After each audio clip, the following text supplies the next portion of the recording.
Hey, welcome back to Matter of Fact. Today we got our Super Bowl show, props, and all that. But I got to kick it off with my boy Austin right here. He made it to the Shark Tank, Warren Sharp's little show for the player props. If you tuned in last time, he was real hyped about this player prop that he had going on, and it made it on the show. It was a lot of different submissions and shit like that. But this is Austin's favorite player prop of the Super Bowl. This is his prop of the year, and it made it on the Warren Sharp's little show. So tap into that. Let's see. Let's see. They're on the field all the time running around. And so if Jalen Hurts is one of the much. All right, let's keep it going here with Austin, another Xavier Worthy. Hey, My favorite Super Bowl prop want to is expand Xavier it. 5.5 receptions. Let me see if The it'll reason let for that me. is because he's fully taken over the Rasheed Rice role, and that role is peppered with targets. I don't know why. I don't know why His it's not prop showing like line that on is this. week Whatever, just take it back. Yeah, I don't know what that's about. 13. And also, if you go and you look to see how people compared to him have been against Philadelphia, a good amount of people, also small wide receivers, have been able to cover against Philly. And if you go over here and you look at some of the actual facts and data, it shows that Xavier Worthy has been going in motion for 33% of his snaps in the postseason, up from 18 motion rate in the regular season. He also is doing this at a higher percentage, 42.9 in the postseason, than Travis Kelce, who has led the Chiefs wide receivers in the same stat since 2019 to 2023, where he's actually dropped to 16.8%. Well, I ran down a lot of the stuff earlier. I do think that the receptions are largely fine. He's had fun. So this dude right here was funny in the actual live stream. Warren Sharp kind of pauses and passes it to Buddy, and he basically spent like 10 minutes getting on the Chiefs wide receivers and how like the Eagles defense wouldn't kind of like they would like Xavier Worthy wouldn't be able to kind of get to his yards. Now, mind you, though, they were talking about all of this stuff. He alludes to the fact that they do have some good corners over there for Philly. And he also talks about the defense. He talks about Pat Mahomes and the Vic Fangio, all of this. And I don't think he realized that, like, with that reception prop, I kind of had it baked in that, like, yeah, I don't want to say he's going to go off. I'm just saying that he has the Rasheed Rice role. So he's going to be getting all the manufacturer touches. You know what I mean? Which could kind of get you to six receptions, but this was his take on that. 7 straight games. But I did run through like a wealth of negative stats for like Xavier Worthy in this individual matchup. He was another one, yeah. Targets. So that becomes a little bit sketchy. We know that like we're not just going to hit cover 4 and cover 6 on every single. Shout out to Lock Jeff. He's going to not catch 0 passes, but I do think there's a little bit more opportunity for the. Shout out to Sean Bittler. And I will say, if I was playing Worthy's unders, though, I would lean to the receiving yardage probably more than anything. But I do like Hollywood Brown's yardage a little bit more, maybe some Travis Kelce stuff. I think we are going to get to a Kansas City running back here in just a second. Before we do that, so yeah, and then Shorty, she hated too, but they didn't record that clip of her not fucking with it. Yeah, she was kind of going in on that joint. She has a prop in mind that she really likes. So anything that's like on her shit list of but I like this one. Head ass, you know what I mean? Yeah, I had to tune out after. After I was like, all right, yeah, they put it on there, but they're not really rocking with the pick like that. Especially her, she was going in on it, and I was like, damn, I've never tuned into this shit. She over here talking like she the A-Mike. But she's saying a lot of shit right now. But that it definitely made him feel type of way. And the reason I liked it was because it wasn't like I was just saying, oh, Xavier Worthy, 5.5. It's like, yo, look. Like I didn't hear him dispute any of the actual stats. It was like, well, the stats that I have. Yeah. Like what are those stats? You just it brought up the stats without going into the stats, like it's right. So it's okay, but again, at the end of the day, that just goes to show if I'm able to hit on that bet, like that just goes to show that I am like my little whatever, my formula, it gets me there, and that's not a popular bet. So it's like I wanted to have a that was bet plus money. Yeah, that was plus money. And it's like, all right, well, he's in a Rashee Rice role. Let's see. This is an important game. And at the end of the day, Xavier Worthy is faster than Travis Kelce, right? 3 times. You know what I mean? You know what I'm saying? So if the name of the game for the Chiefs is we're playing this pass rushing defense and we're going against actually just elite defense overall, isn't it the first person that can get open within the first 5 to 7 yards look for the ball? Isn't the person that's going to get to the spot faster Xavier Worthy? You know what I mean? Over Travis Kelce? And Xavier Worthy has just been doing a lot for that offense. He really emerges that guy. I'm afraid to see what they are with Rashee Rice in there because Xavier Worthy, for as little as he is, he's still in there blocking. Like, he's playing with some intensity. Working. Yeah. And I mean, again, and the part of this whole situation was I was a huge Rashee Rice fan at the beginning of the season. And it's like, okay, he's finally cemented into this role. I know what they're trying to do with this role. It's the Super Bowl. It's only going to be a few people touching the ball here. Quinyon Mitchell, boundary cornerback, so he's going to be playing Marquise Brown the majority of the time. It's going to be Cooper DeJean in the slot, but that doesn't really matter if you're running motions, this, that, and the other thing all over the place, running bubble screens. That counts. A pop pass counts as a reception. You know what I mean? So it's like this doesn't really have to do with the Eagles' defense more so than it has to do with the quarterback and the Chiefs' offense, what they're trying to do on offense in general. You know. So we'll see. I mean, Let's bring it up. Let's get into our whole takeaway from the game, and then we'll get into some more player props. But that's Austin's number one player prop, Xavier Worthy, 5.5 over in reception. That's 6 catches. Pat Mahomes in this offense has been doing a lot behind the line of scrimmage. So it's essentially the running game. You know, the short passes. That's essentially the running game. Yeah, so personally, I like it a lot, but yeah. So let's dive into the game. Line hasn't moved much, 48.5 over. Chiefs -1, 1.5, depending on where you get it.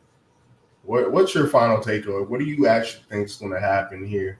Three-peat going? Yeah, I mean, you know, when we get into the X's and O's and all of that, I'll explain why Philly is the more talented team. But at the end of the day, not even speaking on some type of emotional level, it's just Kansas City Chiefs. They're great in every single gotta have it spot. When it comes to third downs, when it comes to close score games, when it comes to playing against some of the best defenses, some of the most talented defenses in the NFL. They just find a way to win. They don't need to get 8 yards, chunk yards. They get 5, 6 yards. They get 4 yards. They need to get 3 yards. They get 4 yards.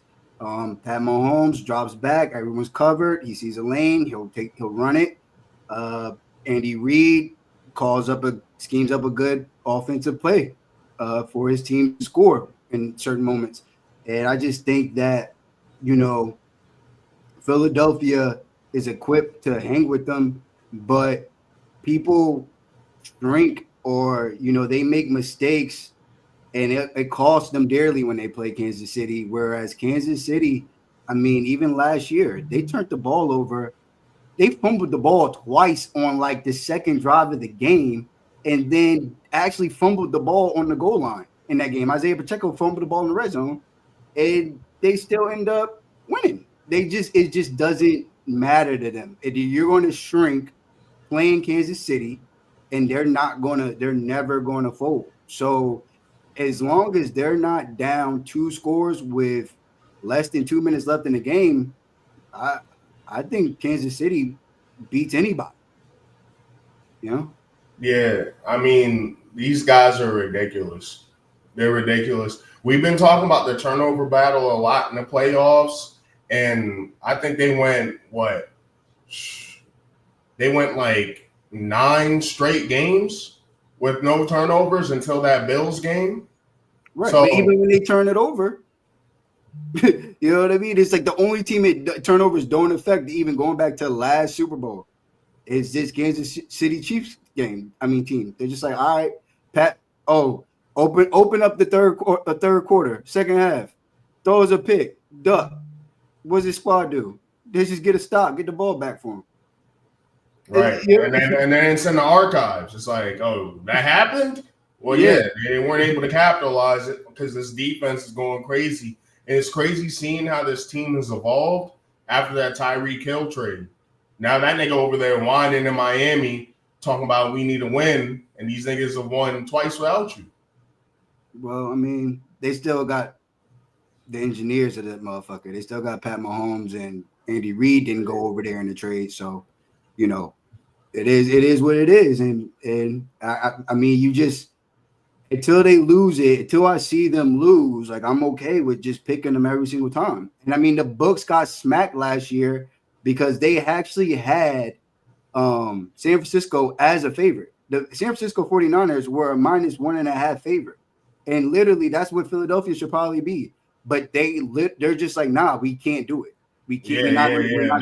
This line definitely feels like, it's the fucking Chiefs. That's what this line tells you, because this roster from the Eagles stacked.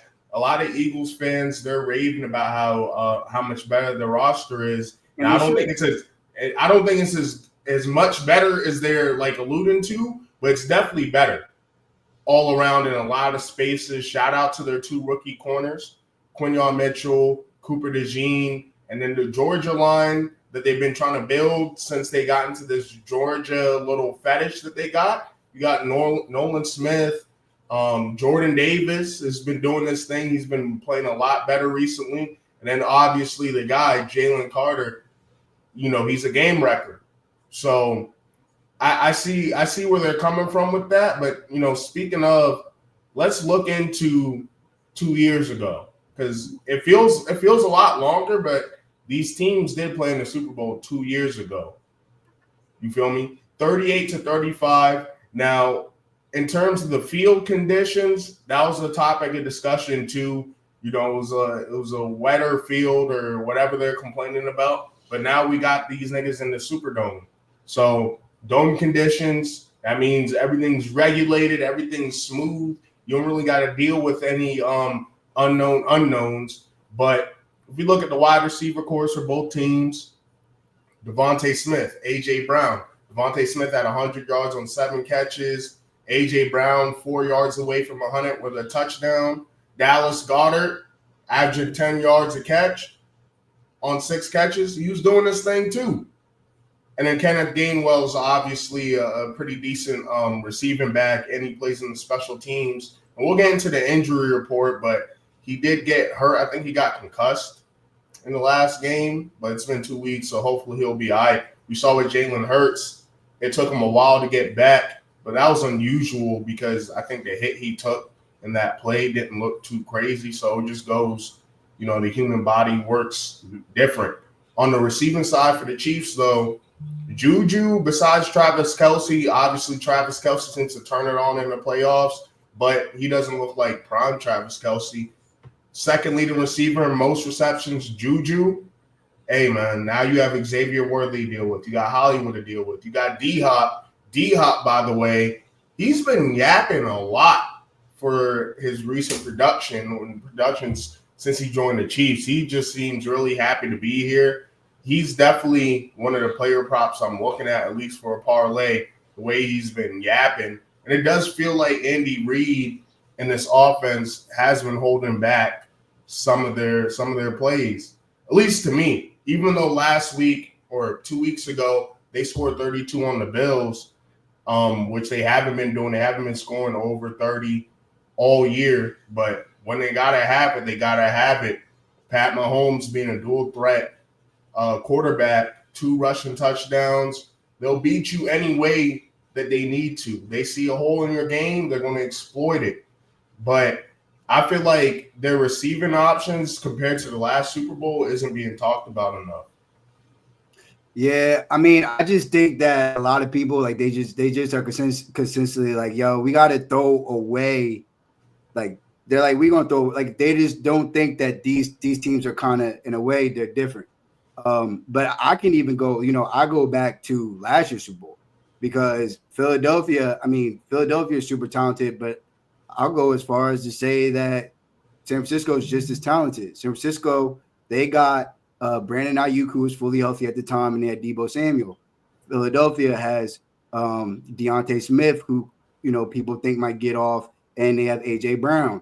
So you're going to need your guys. Just Jalen Watson, he's going to probably be guarding AJ Brown on the outside, and it's going to be Devontae Smith and Duffy and on the slot. That's like a matchup. Those are similar matchups. Deebo was in clamps. Deebo was clamped up. Obviously Kelsey's not in for Philadelphia, but they've revamped their offensive line, still top 5 in the league. And, now they added Saquon, which, again, I understand it's an easy story to tell.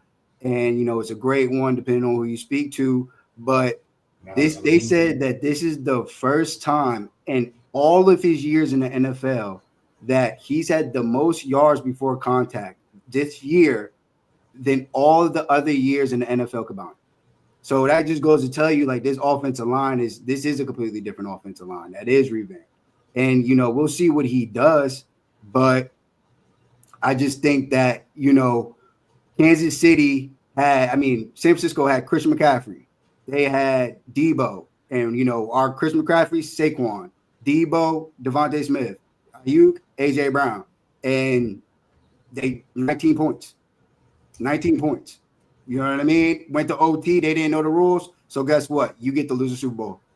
And I just think that it just doesn't – that's the way this game's going to be played because, they can do the high-power thing if they have to. But I think, as long as if Kansas City is in control of this game, they're going to bleed the clock. They're going to run the ball. They're going to try to establish the run, and they're going to kind of methodically move the ball down the field, and they're going to try to get points.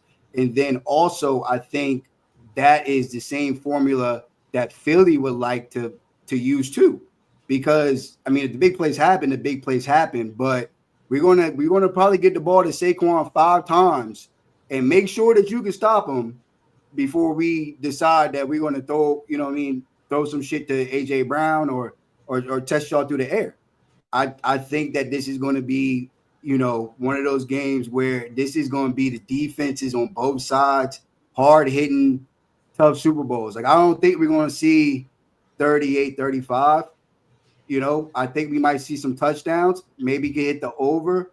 But right now in my head, I'm thinking of 20, 24, 21. So you're taking the under. Yeah, I think that the way that these teams play with wanting to run the ball, and then also even with the short passing. Obviously, a lot of people know Kansas City, they're a tight end funnel defense, which is why there's absolutely no value on Dallas Goedert at the moment.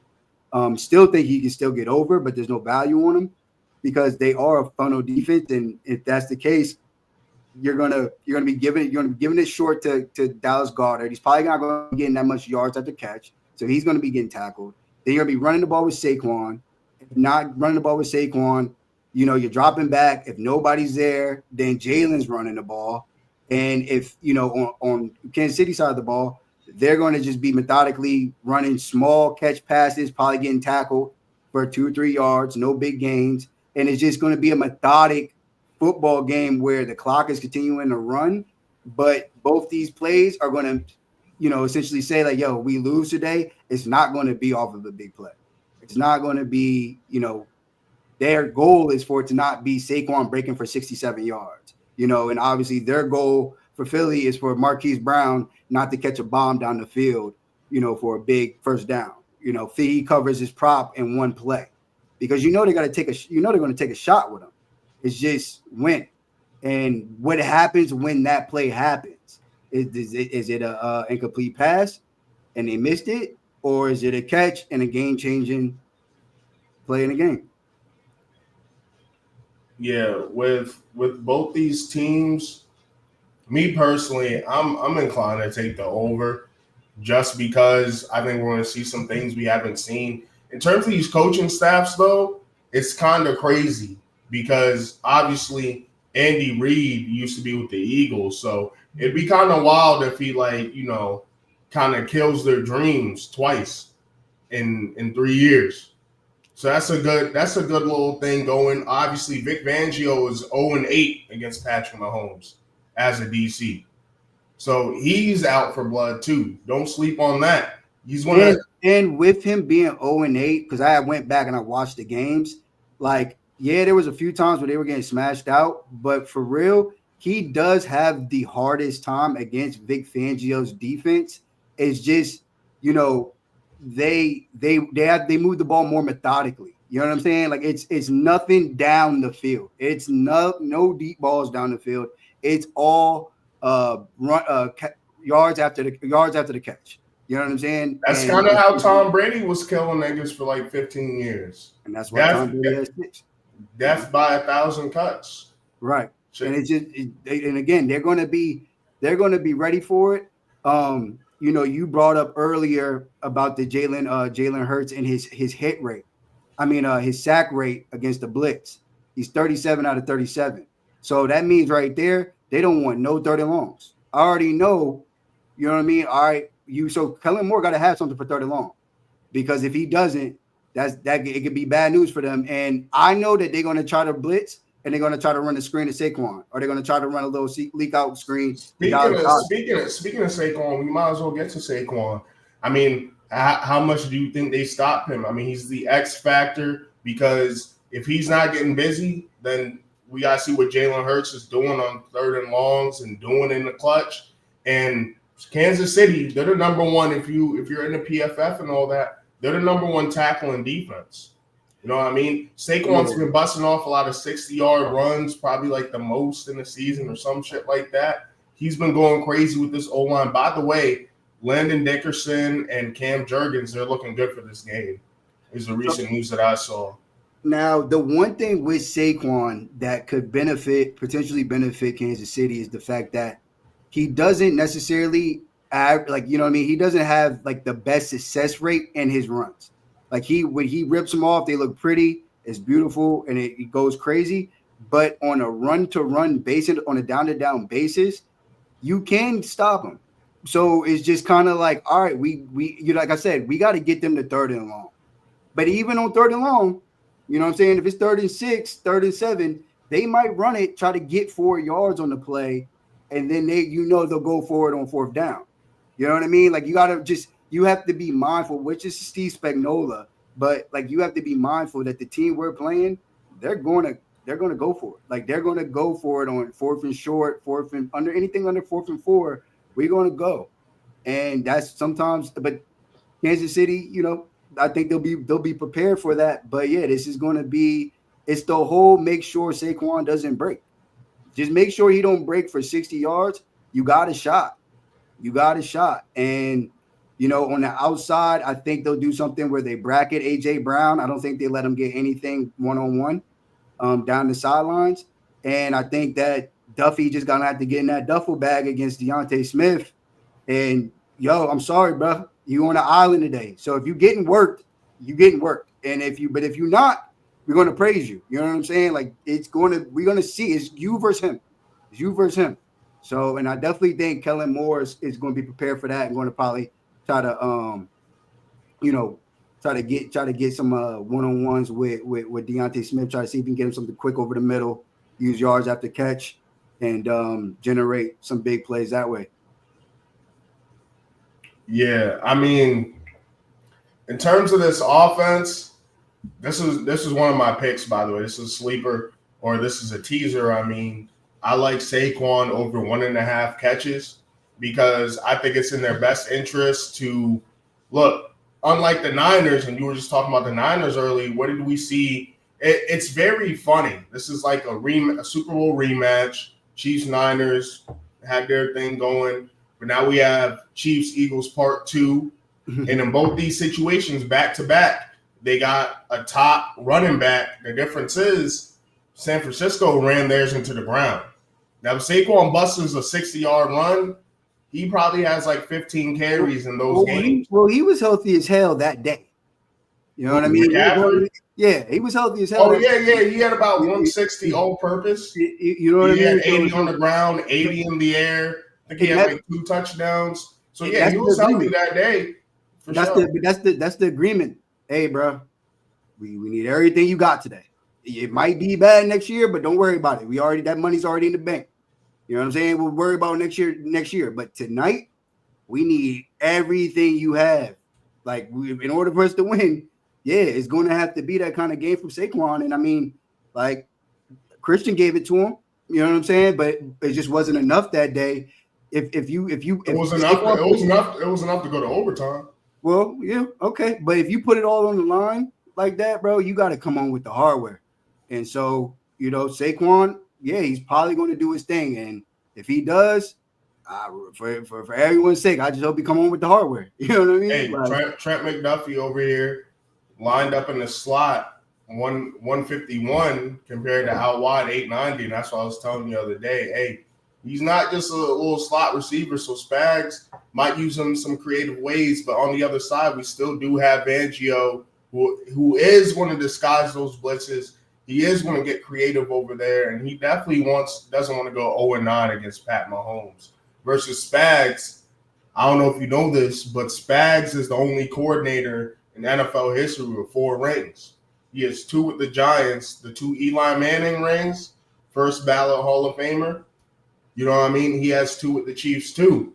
So he might try to spread out that lead he has, that little resume he has, and have 5 as a coordinator here. So, I mean, just in terms of if you're a real football fan, this coaching matchup just goes so crazy.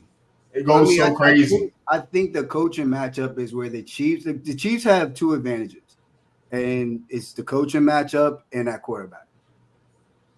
Simple as that. You know what I mean? Like, this is simple as that. So, can the gang hold it down?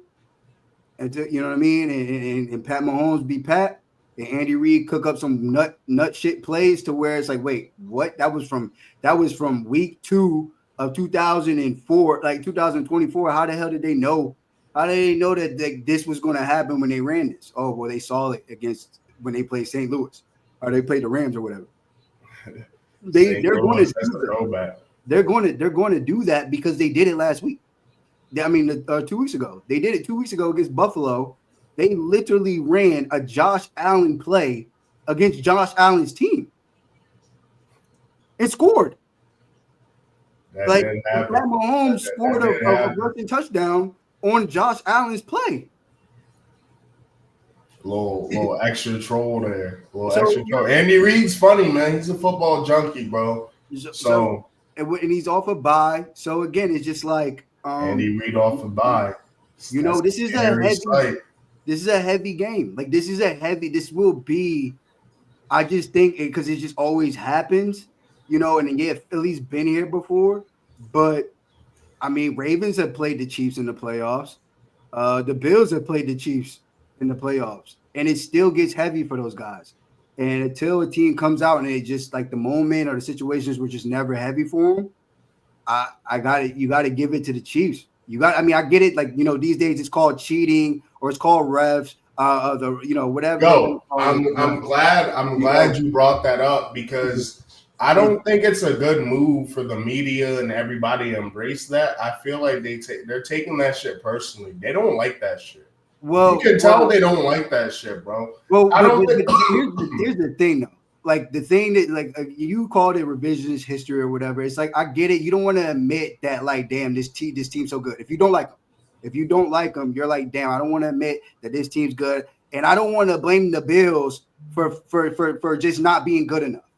You know what I mean? If you're a Bills fan and you love Josh Allen so much, how hard do you think it is for them to look in the mirror and be like, yeah, this motherfucker just can't do it.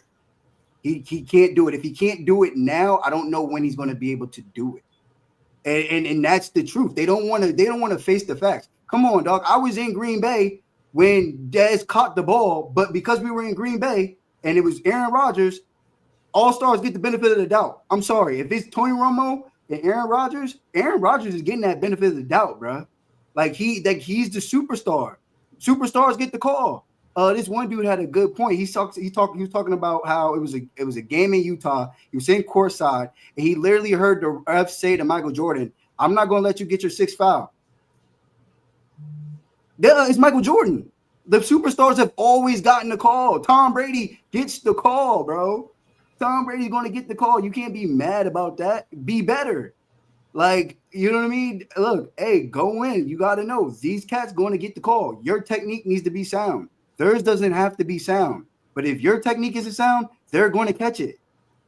They're going to catch it. That's not cheating. That's just how it is. Refs are people too. But y'all want to ignore all the greatness because Patrick Mahomes is annoying and Travis Kelce's actually living my dream life with a superstar girlfriend, and like y'all hate on that shit. But like, bro, that's what happens when you great. That's what happens when you great. And y'all acting like you know what I mean? Like y'all are the reason for the separation. Because instead of getting better with the shit you want to hate. It's the same thing with the fight game for all you UFC fans out there. In my opinion, I don't like draws in terms of my UFC fights. If that shit look like a draw, that's the champion shit. You champion. You better go there. Fuck the rest. Fuck what the Texans is talking about. Fuck what the Bills talking about. We know after. Nah, go in there and snatch that shit from them. Yeah, you can't sit here and tell me. Like, no one can sit here and tell me that the Bills played like a champion Super Bowl winning football team last Sunday and the refs took it away from you. Not even close. They played scared as a bitch. And that's what I don't like about these examples. You're trying to give examples of favoritism, and these teams aren't living up to their end of the bargain to show, yeah, we were playing like we should be there. Because as someone who doesn't want the Eagles to win this ring, first quarter of the game, I was like, I hope the Chiefs win because this Bills team is not beating the Eagles. They're not beating the Eagles. That's what I thought in the first quarter of that AFC Championship game. This team isn't going to beat the Eagles. So even though I put money on the Bills, I wanted the Chiefs to win. Yeah, but I was like, yo, you nuts for that. But nonetheless, even when it comes to Philly, like the Bills, when Philly runs the tush push, it's like McDonald's. It's made the same way, no matter what town you in, no matter what continent you in. That shit is made the same way. It's the same formula. South Dakota, freaking New York, and the middle of Tennessee. And you know what I mean? When it comes to their tush push, it's the same thing every time. When it came to the Bills trying to do that shit with Josh Allen, sloppy as hell. Like, it's sloppy as hell. Like, why? Sloppy Joe. Like, why can we not acknowledge the fact that, like, yeah, that tush push don't look as like how it do when the Eagles do it. You know what I mean? Like, the Eagles know that's a guaranteed yard and a half. Maybe we don't get to 2, but I know for a fact we get a yard and a half. And before Saquon even got there, they love talking about how Jalen Hurts squat 600. What's Saquon's nickname? Saquads. So, you know what I mean? You get rid of Kelce, but you do a good job of replacing some of his production. And they know how to run the play. They know how they perfected the play. And their O-line coach is a beast at that. You know what I mean? They get Mekhi Becton from the Jets. Big as fuck. Not quick on his feet. Hey, bro, you're a guard. We're just going to put you here. You're a guard. All right? One of the best. Don't care about your draft position. You're a guard for us, and he's been playing well there. Like I said, Dickerson and Juergens, they're going to be straight. They have Jordan Mailata and Lane Johnson, legendary right tackle, top 3 tackle in the league probably if you take out the directions of it. But then on the other side with the Chiefs, shout out to them for putting Joe Thuney at tackle from guard. But this is the guy, if you're a Chiefs fan, you're scared about. This guy right here, Mike Caliendo. I think in Spanish that means cold. I might be tripping.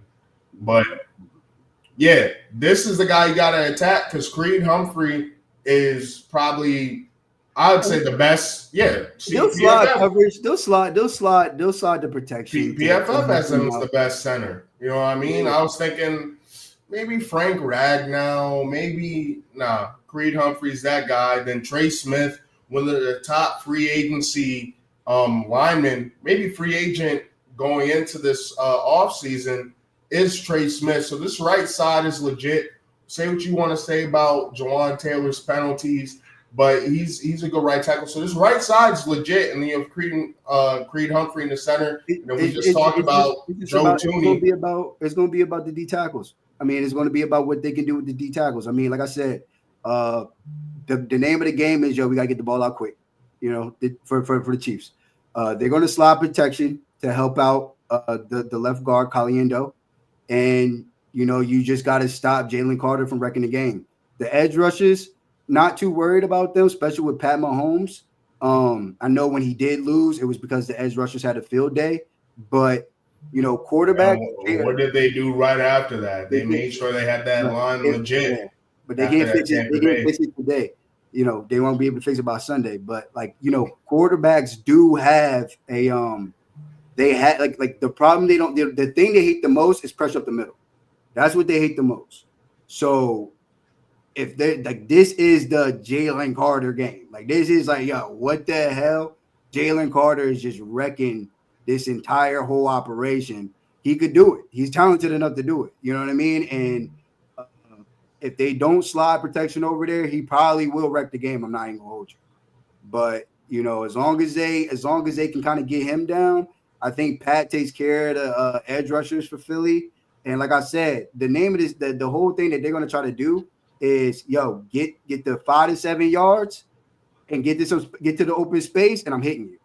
Whether it's going to be Travis or it's going to be Worthy, and maybe AJ Brown, a little bit of AJ Brown.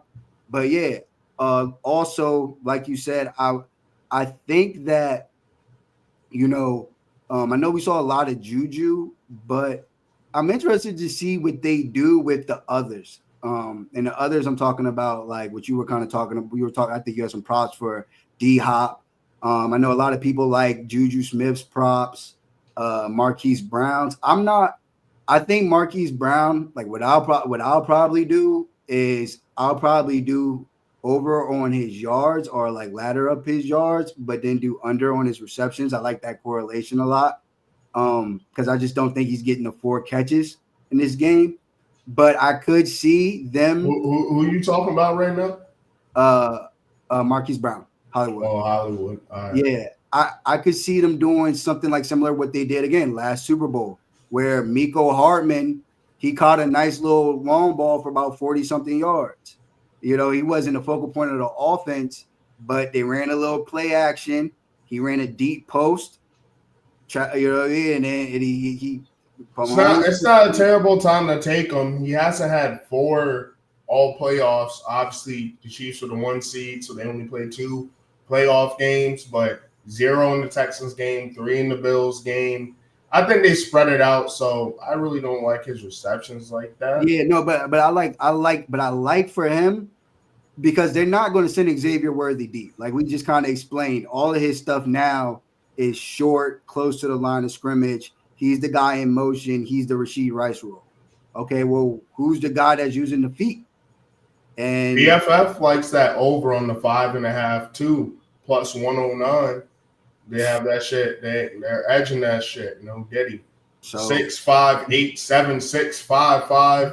Come on, man. And this nigga's only getting better. And what we say about rookie wide receivers every time, especially in terms of fantasy, they turn it on in the second half of the season. And you got this championship DNA over here in this Chiefs locker room and going through Pat Mahomes and Andy Reid's veins. I think Xavier Worthy goes crazy this game. I think they get so creative, it's going to be extremely hard to stop him. I think that they just have him, you know what I mean? Like it's before it was like, okay, what do we want to do with Xavier Worthy? Do we need him to be our outside guy? Or do we need them to be in the Rashee Rice role? Because we didn't have Marquise Brown. They tried this situation with D-Hop. Juju's not about to get it done, like respectfully. You know what I mean? So it's just kind of like at least one thing we know Marquise Brown can do is he going to test you down the field. I think Quignon is good enough to, for that to be a battle. But who's to say that Marquise Brown don't get one on him? You know what I mean? And it's one for 40-something yards, one for 50-something yards, and it's just a good play by the wide receiver or a good throw by the quarterback. How do you feel about Kelce in this game? He had an off game. Well, I don't even want to say off game, but he didn't go crazy. Obviously, he's a playoff killer. Killing that Jerry Rice record. If you know, you know. But Super Bowl, this is the time. Spotlights, showtime. So one of my bets, one of my sprinkle bets, is for Travis Kelce to score the first touchdown. So, really? Yeah, because I think, Travis Kelce, his skill is similar to what Jason Witten used to do back in his career, where it's like, yo, this cat is slow. How is he open? And it's just like he knows how to get into those spaces. And 6.5 receptions, 7 receptions. It is a lot of receptions. It's close to 2. It feels like Vegas knows something we don't know, because 6.5. I mean, I think that I think that everyone's going to, like, all the reasons that we're talking about, what you were going to kind of get to, the fact that he had the bad game, the fact that this is a Super Bowl is why it's at 6.5. But me personally, the reason I picked Xavier Worthy for my bet was because I think he should be at 6.5, and I think Kelce should be at 5.5. Like, I think Kelce should be at 5.5 receptions, because I definitely think he's getting targets, but I don't think that he's going to be the primary wide receiver. I mean, primary pass catcher for some of the reasons that I've already kind of mentioned. However, when we get into, like, again, those gotta have it moments, I think either they dial something up for Kelce, which I can see them doing in the red zone, or I can see him just, naturally getting open on an option route while the defense is in zone, or they got a linebacker on him in man-to-man. Like, I don't. And keep in mind, when he's finding those soft spots in the zone, we do have 2 rookie corners here. Well, but I don't even think they're going to be on him. They're not going to be on him. But still, just the age of that secondary, the veteran savvy, and then Zach Bond just came across this year, so he's been playing elite and he's been getting defensive of the player of the year votes, but that's been here 4 times. Right? Is that because of his man-to-man defense? You know what I'm saying? Like he's doing his thing, but when we're talking about one-on-one with Travis Kelce, and even the Philadelphia Eagles, not as much as the Chiefs, they're a pass funnel defense to the tight ends too. Because what did Zach Ertz just have? Granted, I understand that was a blowout and they were smashing them, but the closest person to the quarterback sometimes is the tight end. And you don't think that Andy Reid about to take a little bit of something from the Zach Ertz playbook to get his man Kelce some looks?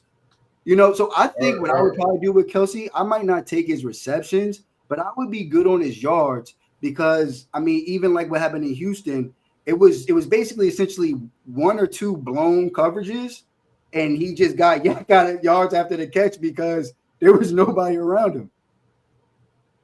Yeah, and he just did have 117 on the Texans. And like you said, Zach Ertz had 11 catches, 100 yards. Yeah. You can't allow that, because if it's not Kelce, you might let Noah Gray go crazy on you. Well, I mean, 12 personnel. They'll probably run some 12 personnel. Noah Gray would be one that I wouldn't mind taking that 1.5 prop on. But I just feel like, in this game, the way that the Chiefs are going to move the ball is going to be catch it, go down. Catch it, go down. Run the ball for 4 yards. All the way down the field, and then maybe they don't even score, they get a field goal. But I think if they were to score, especially in the red zone, I think it's because Travis Kelce, I think I could see him scoring a touchdown right off the break. And also, I think if they did that, it's they're not thinking Travis ain't going to be thinking about, damn, I'm not getting off in the Super Bowl. And also, they're not going to be thinking damn, we got to, you know what I'm saying? We got to get Kelce involved. I think getting Kelce involved early would be, a huge key for Kansas City's offense. Yeah, not only that, Noah Gray hasn't been going crazy like that. He's kind of there. He's like a change of pace tight end, damn near, the way they use their tight ends. Well, but I think before the wide receivers were healthy, they ran more 12 personnel. But now, sure, even if the players aren't the same players as they were about 5 years ago, you got them healthy. So it's all right, I probably rather had D-Hop on the field than Noah. I probably rather have Marquise Brown, Xavier Worthy on the field than those cats. Juju and Noah Brown probably is an interchangeable situation, but goddamn, how tired are y'all motherfuckers that y'all can Noah Brown. That's funny. I never put together just Noah with Gray. the color. Noah Gray. That's funny as shit. Noah Yeah, Gray. yeah. Two nice little, he's there type options. There's serviceable cats, but it's like even Juju, he kind of proves his worth when it's I need to throw you the ball right now, and you just got to catch the ball and run until they tackle you. You know what I'm saying? And he does it. It's like that cat for Buffalo or whoever. We don't got to take shots at Buffalo, but they drop the ball. The Noah Browns of the world would probably drop the ball right there. And or the what is it? Not Christian Watson. Justin Watson. Who's the Watson cat that was on the that was like the wide receiver on the Chiefs? Justin. Yeah, you got it. Justin Watson and Marquez Valdez-Scantling, bro. You know what I mean? The thing about them is, okay, yeah, they might be at the right place at the right time, but are they going to catch the ball? No. Hey, but that's why I like Noah. I think Noah Gray is good value. He hasn't done shit in a while, and this is the type of game where he has 30 yards and in some crucial spots out of nowhere, and you're looking at your ticket damn, I need Travis Kelce to get 2 more catches. That was Kelce. No, it was Noah Gray. Right. That Noah just ate him. Noah Gray wide open down the seam. You know what I mean? Again, these are the times where, it's everything but the kitchen sink today. It's just everything but the kitchen sink. So I do like both the tight ends in this game. The value's absolutely gone in Dallas Goedert, unfortunately. But like I said, I still like his yards. Well, no, like I said, the value's gone. I don't hate the play because I actually got him laddered up all the way to 10 catches. I got him and really? Yeah, I got him and what's the plus money on that? It's plus 5,500. That's why. And it's just all right, if it, you know what I mean? If it is a Travis Kelce game, say Xavier Worthy just don't get off. For whatever reason, he just can't get open. It's all right, well, Kelce, come on. You know what I mean? Are you peppering with targets or whatever? Like I said, these teams essentially, they're tight end pass funnel defenses. So the spots where you'll be able to be most successful is when you're targeting your tight end. The outside guys are, they're studs for both of these teams. So I just think that, for the Eagles, Jalen Hurts, if there's any type of trouble, if there's any type of confusion, his safety blanket is probably going to be the tight end. That's what the Kansas City Chiefs are weak at. So I think that it's beneficial for Goddard. And then I just think that just being a security blanket and a Super Bowl, you know what I mean? It's going to something. Travis Kelce not leaving here with nothing. Either he's scoring a touchdown, he's going to have hella yards, he's going to have hella receptions. I don't think there's going to be a dud, but I don't think it's going to be a trifecta. You know what I mean? I don't think it's going to be a trifecta spot.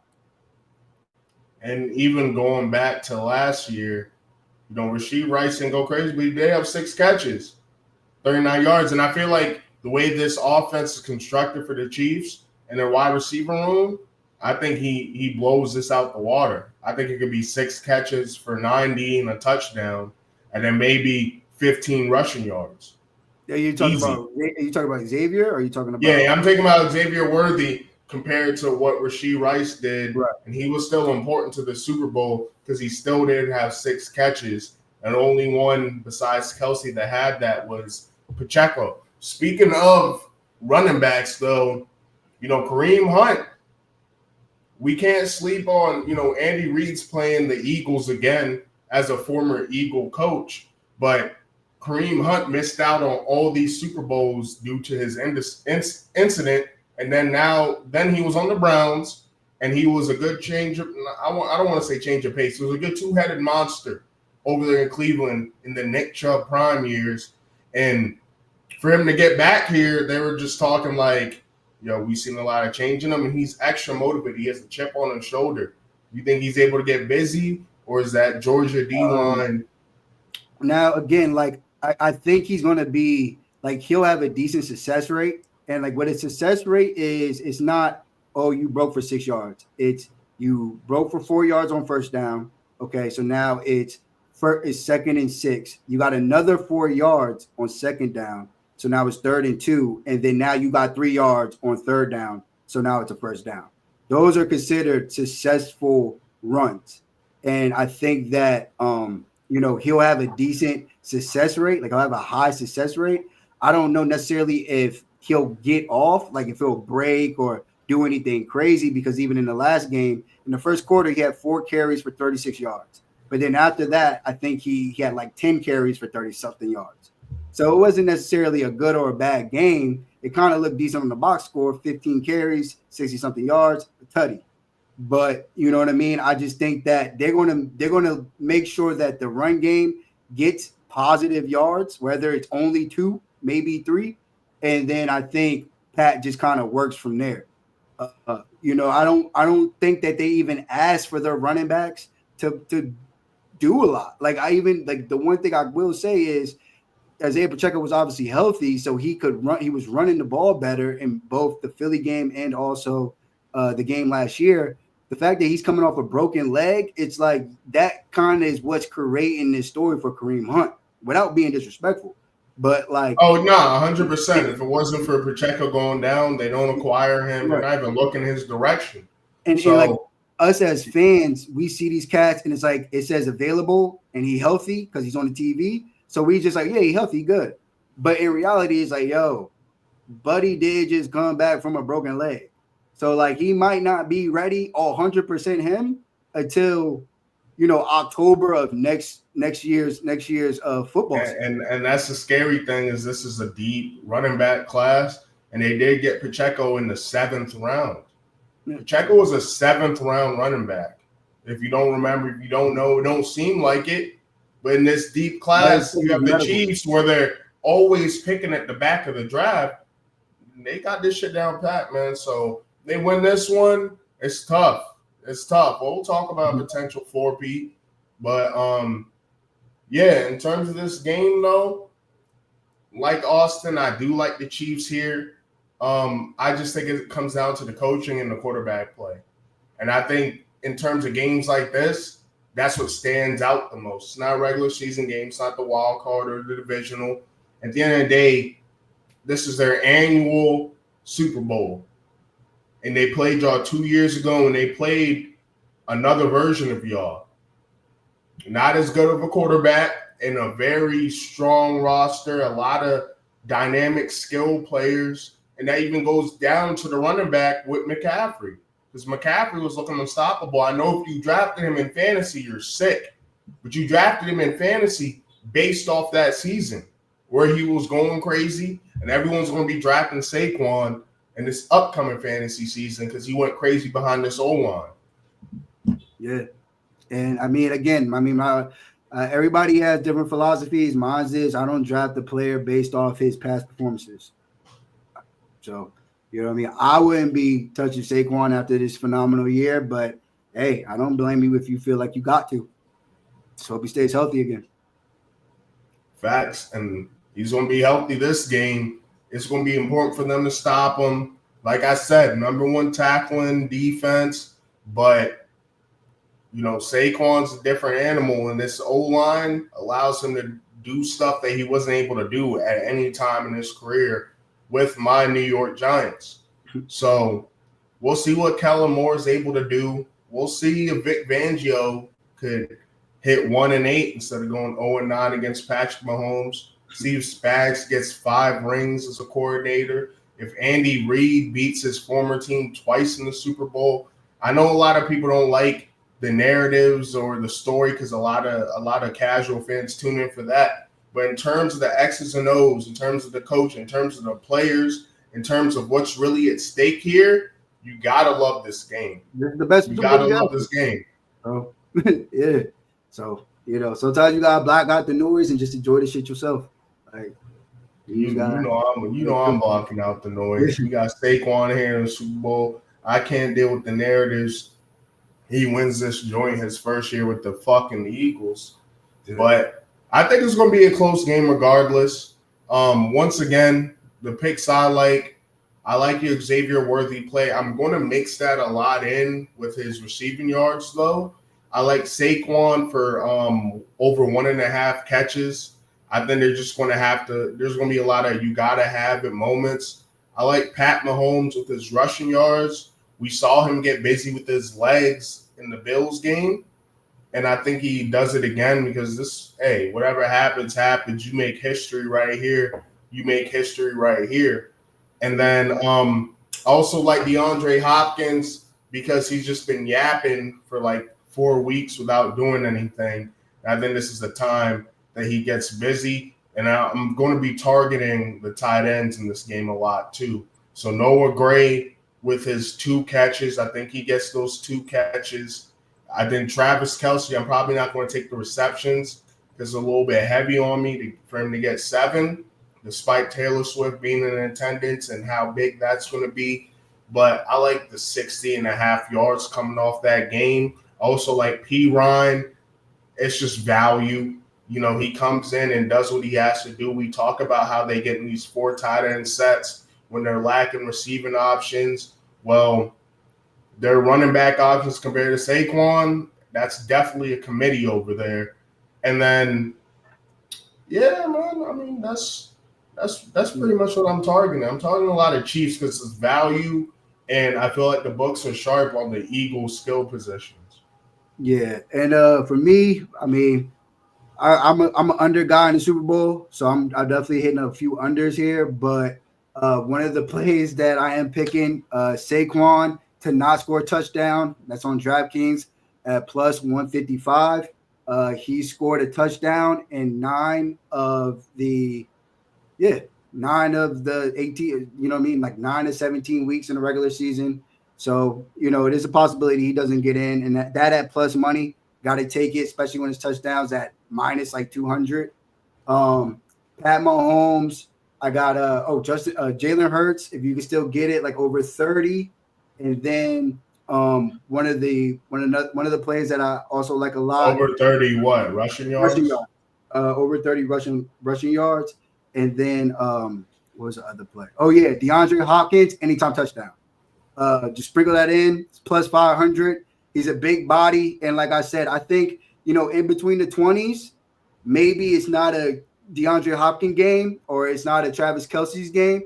But once you get down to the red zone, I think there's going to be something cooked up for those guys to get into the end zone. That way, you know, they help contribute to the Super Bowl, help be part of the win, whatever. Say what you want, but Andy Reid's good enough to get something like that done, and I just think that he will, especially for a game especially for a player with the career as DeAndre Hopkins, understanding what the situation is. He probably, you know, this might be one of his last ones. So I just think that they're going to show him some love in this game. Yeah, and then obviously he loves Xavier Worthy plus 5.5. That's 6 catches. That's the over on that. You know, we're going to be talking big shit if that hits, and we'll be reacting to that Warren Sharp clip again. If we could find some more of the negative reactions, and then if it doesn't hit, then it's on that. Yeah. As always with betting, you know how it goes, you degenerates. But yeah, that's it. That's a matter of fact. Super Bowl Sunday coming up, or almost here. It's February 5th on a Wednesday right now.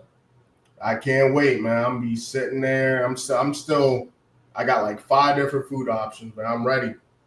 Yeah, like and subscribe. Matter of fact, see ya.